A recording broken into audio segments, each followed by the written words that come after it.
बिस्मिल्लाहिर्रहमानिर्रहीम, अस्सलाम वालेकुम। समझ से बाहर है कि मुल्क कैसे कैसे चलेगा, कि जो शख्स भी कुछ ठीक करना चाहता है उसको दबाया जा रहा है और अगर कोई गलत करता है तो उसको सपोर्ट की जाती है। क्रिकेट से लेकर मईशत, मईशत से लेकर सियासत, सियासत लेकर अदालत, कानून और इंसाफ, हर तरफ यही हाल है।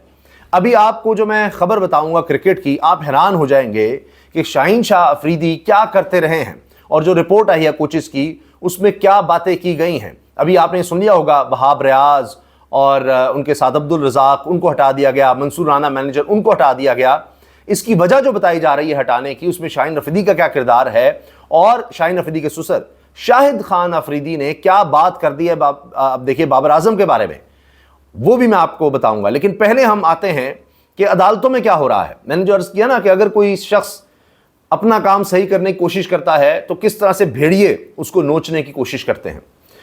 अब तारिक महमूद जहांगीरी साहब, तमाम लोग ये कह रहे हैं कि जी वो बड़े अच्छे तरीके से चल रहे हैं। हत्ता कि आमिर फारूक साहब, इस्लामाबाद हाई कोर्ट के चीफ जस्टिस, वो भी ये कहने पर मजबूर हुए कि जी तारिक महमूद जहांगीरी बिल्कुल ठीक काम कर रहे हैं। सारे इल्ज़ामात उन पर गलत लगे कि जी वो ट्रायल ठीक नहीं चला रहे या उन्होंने कोई अकबा परवी दिखाई है कि जी इस्लामाबाद के तीनों हलकों में जिस तरह उन्होंने फॉर्म 45 मंगवा लिए हैं, वो कहा जा रहा है जी लेकर आए, अभी तक इलेक्शन कमीशन वाले नहीं दे रहा, EMS सिस्टम वाले नहीं दे रहा, रिकॉर्ड नहीं दे रहा। अब तारिक महमूद जहांगीरी साहब को मशकूक कॉल्स और SMSs, अंदाजा लगाएं कि जो जज भी सही काम करेगा तो उसके खिलाफ ये होगा। इसी तरह हमने इस्लामाबाद हाई कोर्ट के जजेस को देखा कि मशकूक खतूत मौसूल हुए थे जिनमें जहरीला मवाद डाला गया था। तब अगर जस्टिस आमिर फारूक साहब ने उस पर एक्शन लिया होता, पूरी तरह से तहकीकात करवाई गई होती, तो आज तारिक महमूद जहांगीरी के खिलाफ ना तो ये मशकूक कॉल्स आ रही होती कि कोई जी DGFIA बनकर कॉल कर रहा है। उसके बाद तारिक महमूद जहांगीरी साहब ने इस चीज़ को कहा कि इसको देखा जाए, तो कहा गया जी DGFI ने तो कॉल नहीं की। मैसेजेस भी उनको किए गए हैं, SMS भी किया गया है, उनके दफ्तर में भी कॉल आई है। कौन है इसके पीछे? फौरी तौर पर FIA को आ गया देखे। लेकिन FIA साफियों को देख सकता है, ताकतवरों के खिलाफ कोई बात करेगा उनको देख सकता है, हुकूमत के खिलाफ कोई बात करेगा उसको देख सकता है, लेकिन जजेस के खिलाफ बात करने वालों के बारे में पता ही नहीं लगेगा। जी वो तो ऐसे ही थे, वो तो ये थे, वो थे। बाबर सत्तार की फैमिली का कौन डाटा लीक करता रहा है, वो देख रहे हैं जी, कर रहे हैं जी, वो ये थे, फलां थे। इसी तरह मोहसिन अख्तर कियानी के खिलाफ कोई कुछ करे या तारिक महमूद जहांगीरी साहब के खिलाफ कोई इस तरह से सोशल मीडिया पे करेगा। अभी नोटिस लिया गया, वो देखते हैं उसमें क्या होता है। लेकिन अब पता लगाना है कि जी DGFIA बनकर कौन बात कर रहा था, तारिक महमूद जहांगीरी को कौन कॉल कर रहा था, कौन SMS कर रहा था और कौन उनको धमकाना चाहता है, दबाव में लाना चाहता है। हुकूमत की तरफ से तो साफ नजर आ रहा है, इलेक्शन कमीशन की तरफ से नजर आ रहा है, नून लीग के MNAs की तरफ से नजर आ रहा है। वो कह चुके हैं, उन पर इल्जामात लगा चुके हैं कि जी हमें इन पर एतबार नहीं है और इलेक्शन कमीशन वो दरखास्त मान चुका है। ये कुछ हो गया। अब जनाब मियां दाऊद वही किरदार हैं, वही एडवोकेट जो पहले कई जजेस के खिलाफ ला चुके हैं जनाब दरखास्तें इस तरह की। अब वो इस्लामाबाद हाई कोर्ट में दरखास्त ले गए हैं कि जी तारिक महमूद जहांगीरी साहब को हटाया जाए। आप अंदाज़ा लगाइए, जो कोई बंदा सही काम करेगा, जो यहाँ पर करप्शन को, 2 नंबरी को, धांधली को एक्सपोज करेगा, उसके खिलाफ दरखास्तें आ जाएंगी। जी मामला सुप्रीम जुडिशल काउंसिल में भी ले जाएं आप, वहाँ भी काजी फैसल साहब बैठे हैं। लेकिन अभी तो काजी फैसल साहब खुद बड़ी मुश्किल में हैं, खुद बहुत मुश्किल में है। हर तरफ ये खबर है, मैंने देखा कि लगी हुई है ये खबर, और कोई इसको डिस्कस ही नहीं कर रहा उस तरह कि जी सिर्फ खबर बता रहे हैं कि काजी फैसल साहब ने फुल कोर्ट इजलास बुलाया, तमाम जजेस, 13 के 13 जजेस, मखसूस नशिस्तों के फैसले के हवाले से। और पहले खबर चली कि शायद 3 बजे आज आ जाए जी फैसला, क्योंकि ये इजलास बुला लिया गया है 2 बजे का और ये मखसूस नशिस्तों के हवाले से इजलास बुलाया गया है। कहाँ कानून में इसकी गुंजाइश है? ये कोई पंचायत है, ये कोई बैठक लगी हुई है, ये सुप्रीम कोर्ट है कि जहां पर बेंच बनता है और वहां केस सुना जाता है, वहां जजेस अपने सवाल करते हैं, उनके सामने दलाइल दिए जाते हैं, केसेस का रेफरेंस होता है, कानून की, आइन की किताबों के हवाले दिए जाते हैं और उसके मुताबिक जो भी फैक्ट सामने आए जज अपना फैसला सुनाते हैं। ये क्या हो रहा है कि वहां पर कार्रवाई मुकम्मल हो गई, बेंच उठ गया और उसके बाद अब उन्होंने फैसला देना है, अब पंचायत लग रही है जी। काजी फैसल साहब फुल कोर्ट इजलास बुला रहे हैं, जैसे पता नहीं किसी एडमिनिस्ट्रेटिव मामले पर करना है कि अच्छा क्या चीज़ हम बेहतर कर सकते हैं, अदालती मामलात में क्या करना है, किस तरह आगे लेकर जाना है, फलां। एक केस पर, मखसूस नशिस्तों के केस पर काजी साहब बुला रहे हैं जी इजलास। वाज़े हो रहा है कि वो फिर से कोशिश कर रहे हैं, आखिरी कोशिश है, क्योंकि खबर ये चली है कि जी कल तक फैसला आ सकता है। तो काजी साहब बकौल सीनियर रिपोर्टर्स के हसनात मलिक से लेकर दीगर लोग ये बात बार बार कह रहे हैं कि काजी साहब, इनमें असद तुर्बी हैं, सब जितने हैं, मतीला जान, सब ये कह रहे हैं कि काजी साहब मुसलसल कोशिश कर रहे हैं कि वो अपने हमख्याल जजेस की तादाद बढ़ा सकें 13 में से 7 जजेस को कम से कम साथ मिला सकें ताकि मखसूस नशिस्तें हुकूमत को दी जा सकें, 2 तिहाई अक्सरियत मिले। और 2 तिहाई अक्सरियत हुकूमत को मिलती है तो हुकूमत एक लॉलीपॉप दे चुकी है। बकौल मतीउल्लाह जान साहब बड़ा खूबसूरत जुमला बोला, ओके जी, जो लॉलीपॉप हुकूमत की तरफ से दिया गया था या वज़ीर कानून की तरफ से दिया गया था, उस पर सिर्फ लॉली रह गई है, लॉलीपॉप में से सिर्फ लॉली रह गई है। वो ये कि जी उन्होंने कहा था कि हाँ जी एक्सटेंशन का मामला भी है, जजेस की मुद्दत मुलाजमत बढ़ाने की बात है और एक्सटेंशन भी है जिनमें काजी फैसल साहब भी होंगे, तो इस पर बिल्कुल देखा जा रहा है, सोचा जा रहा है। तो उसके लिए आईनी तरमीम चाहिए, उसके लिए 2 तिहाई अक्सरियत चाहिए, उसके लिए मखसूस नशिस्तें जो तहरीक इंसाफ की बनती हैं वो भी चाहिए। अपनी तो ले उठे, वो तो मिल ही गई थी, बाकी भी चाहिए। ये सारा मामला है।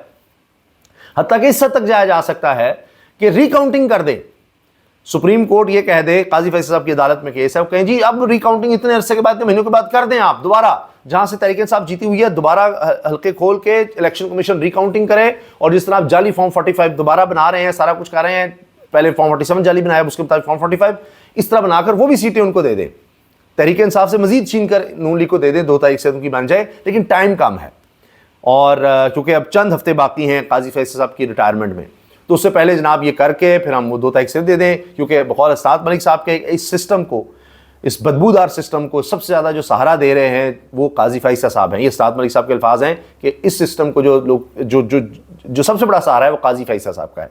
खैर, अब काजी साहब लगता है कि फंस गए हैं, क्योंकि ये आखिरी कोशिश थी, कल तक फैसला आना है। क्योंकि ये भी खदशा था कि टियान वाइट केस वाला मामला ना हो जाए, कि वहाँ भी जस्टिस आमिर फारूक साहब ने देखा कि 2 जजेस ने तो फैसला सुना दिया है, तो वो फैसला आने नहीं दे रहे थे। मुनीब अख्तर साहब ने आखिरी हेयरिंग में कह दिया कि जी मेरा ख्याल है मुख्तसर फैसला सुना देते हैं। काजी साहब ने कहा नहीं, उन्होंने इस तरह चाह दिया, अभी उनको ज़रूरत है, वो भी माइंड नहीं मेकअप कर सके, इस तरह की बात उन्होंने की।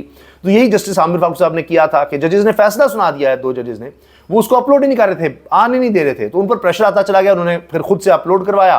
तो आमिर फारूक साहब ने हटाकर कहा कि जी वो बेंच ही खत्म कर दिया मैंने। तो ये भी खदशा था कि फिर जजेस खुद से बता देंगे कि भाई हम तो ये फैसला दे चुके हैं, लेकिन आगे नहीं आ रहा, बताया नहीं जा रहा कि जी मखसूस नशिस्तों का क्या है। अभी तक जो है यही लग रहा है, मैंने एक टीवी पर इंटरव्यू में भी बात कही थी और आज सुबह पब्लिक न्यूज़ पर उनके मॉर्निंग शो में बात हो रही थी, तो मैंने अर्ज़ किया था कि एक चीज़ अभी तक नज़र आ रही है, हम अंदाज़ा लगा सकते हैं रिमार्क्स की शक्ल में या दीगर मामलात में, कि एक बात वाज़ेह है कि ये सीटें, मखसूस नशिस्तें हुकूमत को तो मिलती नज़र नहीं आती। एक्स्ट्रा जो हैं, जो इलेक्शन कमीशन ने थोप दी थी कि जी उधर जाएंगी जी, वो तो मिलती नजर नहीं आती। हाँ, तहरीक इंसाफ को मिलती है नहीं मिलती, ये जरूर डिबेट है। बहरहाल सलमान कुनाजा साहब कह रहे हैं 12-1 से फैसला वो देख रहे हैं, 12-1 से फैसला वो तहरीक इंसाफ के हक में देख रहे हैं। सलमान कुनाजा जिन्होंने आखिरी दिन जो दलाइल दिए थे उसमें इलेक्शन कमीशन और हुकूमत को उड़ा कर रख दिया था, उनका ये कहना है। तो अब देखते हैं कि क्या फैसला आता है। अब आ जाइए जनाब, जो क्रिकेट का मामला चल रहा है, वहां पर अब मोहसिन नकवी साहब को, पीसीबी के चेयरमैन को, खुद गैरी कर्स्टन जो बहुत बड़े प्लेयर रहे, साउथ अफ्रीका के कोच भी हैं, कई टीमों को कोचिंग कर चुके, अजहर महमूद हमारे कोच भी हैं और साबिक प्लेयर भी हैं बहुत बड़े, और बहुत अरसे से कोचिंग से अब भी वाबस्ता हैं। तो गैरी कर्स्टन और अजहर महमूद ने जो अपनी रिपोर्ट्स पेश की हैं उसमें कहा है कि जी शाहीन शाह अफरीदी ने ना सिर्फ ये ग्रुपिंग की, बदतमीज़ी की उन्होंने मैनेजमेंट से में जो यानी कोचिंग स्टाफ है, दीगर लोग हैं उनके साथ, और प्लेयर्स में भी ग्रुपिंग वगैरह और ये सारा कुछ था। और इसमें जनाब मैनेजमेंट यानी जो वहाब रियाज थे या अब्दुल रज़ाक थे या मंसूर राना थे, उन्होंने नोटिस नहीं लिया, वो इनको यानी इनको तंबीह नहीं की, इनको रोका नहीं, डिसिप्लिन कायम रखना उनकी जिम्मेदारी थी। बल्कि जिन प्लेयर्स को वो सपोर्ट करते रहे, सिलेक्शन कमेटी नहीं कर रही थी, उन्होंने ही ज़्यादा डिसिप्लिन की खिलाफ वर्जियाँ की, उन्होंने ग्रुपिंग की, उन्होंने बुरा खेल पेश किया। और शाहीन अफरीदी पर यह सारा मलबा आ रहा है कि वो जानबूझकर ये सब कुछ करते रहे और आगे से बदतमीजी करते थे, बात नहीं सुनते थे, बात नहीं मानते थे। ये सब कुछ अब सामने आ गया है, हर तरफ ये खबर है। ऊपर से शाहिद अफरीदी साहब ने बयान दे दिया है साफियों के सामने आकर कि जी बाबर आजम तो इतने वर्ल्ड कप में आ चुका है कप्तान, अब जो सर्जरी करनी है वो एक दफ़ा कर दी जाए, उसको बड़े चांस मिल गए हैं। मुझे और यूनुस खान को जिस तरह मिले, वर्ल्ड कप के बाद ये होता था फ़ौरन हटा दिया जाता था, तो अब जो हुआ है उसमें यानी है कि बाबर आजम को बड़ी बारियां मिल चुकी हैं, बस वो नहीं होना चाहिए। यानी वो वहाँ पर अपने दामाद को मुसलसल वो सपोर्ट करते नजर आते हैं और इस वजह से ख़राबी होती है, फिर वो ग्रुपिंग और ये सब कुछ होता है। अब देखते हैं कि क्या होता है, क्या किया जाता है, या शाहीन अफरीदी को इसी तरह टीम में रखा जाता है या उनको कोई तंबीह की जाती है, उनको थोड़ी देर बाहर किया जाता है, कुछ समझाया जाता है, क्या बनता है देखते हैं। मगर अभी तो यह है कि ये सर्जरी हुई है। और जवाब में खबर भी आ रही है कि वहाब रियाज भी अब बोलना चाह रहे हैं कि जी मुझे कहा गया, या खबरें इस तरह चलती हैं वहाब रियाज को कहा गया कि जी आप अपने ऊपर ले लें, सारी ख़राब कारकर्दगी की जिम्मेदारी अपने ऊपर लेकर इस्तीफ़ा दे दें। तो अब वो वहाब रियाज भी शायद और पोल खोलेंगे कि क्या हुआ क्या नहीं हुआ। तो बहरहाल शाहिद अफरीदी का कहना है कि जी ये वहाब रियाज को हटा दिया, अब्दुल रज़ाक को हटा दिया, ये क्या बात हुई, तो सिलेक्शन में तो और लोग भी थे और फलां फलां ये बातें हैं। तो ये जनाब इस वक्त सूरत हाल है। तो मैंने जिस तरह से किया कि क्रिकेट से लेकर मईशत तक, अब मईशत के बारे में भी मैं आपसे अर्ज़ कर दूँ मुख्तसरन कि कहा यह जा रहा है कि जिस तरह की टैक्सेशन कर दी गई है, जिस तरह आम आदमी पर बोझ डाल दिया गया है सारे का सारा, और अशराफिया को पालने के लिए ये सारा जो टैक्स लिया जा रहा है आम आदमी से, ये निज़ाम नहीं चल सकता। तारीख़ यही बताती है इस तरह का टैक्सेशन का निज़ाम चल ही नहीं सकता। लोग उसके ख़िलाफ़ खड़े होते हैं, इस तरह मामलात नहीं चल सकते। हुकूमत को पाला नहीं जाता गरीबों के खून चूस चूस कर, ऐसे नहीं होता। तो बहरहाल ये चंद ख़बरें जो हैं इस वक्त बड़ी ख़बरें वो हमने आपसे शेयर की हैं। और चैनल को सब्सक्राइब करना मत भूलिएगा, और वीडियो अच्छी लगी है तो शेयर भी करें, लाइक भी करें, बेल आइकन पर क्लिक भी करें ताकि हर वीडियो के बारे में आपको बर वक्त पता चल सके। इजाज़त दीजिए, अल्लाह हाफ़िज़।